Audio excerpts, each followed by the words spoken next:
I always had a sweet tooth growing up. My mom actually had a candy store, and she was really good about if we ate all our food, we get something sweet at the end. So it's like part of my daily routine now. Like, it's bad now that I'm older. I'm like, I need something sweet.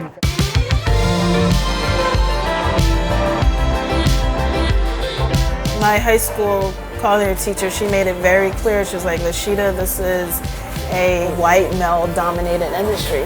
As long as you work hard and you be kind to people and still be a little sassy though. It's like, don't let anyone walk all over you, but you find that balance, she was like, you're going to go far.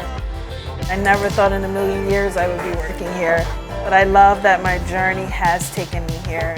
I started with Four Seasons Hotel and Resorts back in 2008. So I just remember saying that I want to make this a career. Like, I want to get to the next level. I want to be a manager.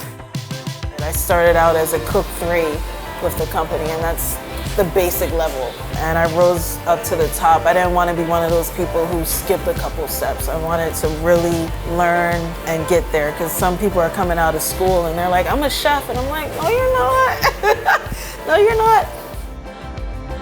I can't see myself doing the same thing every day. I feel as though a hotel gives you an opportunity to do a little bit of everything. The food is important, but your team is way more important than the food, because if they're happy, then the food will be happy.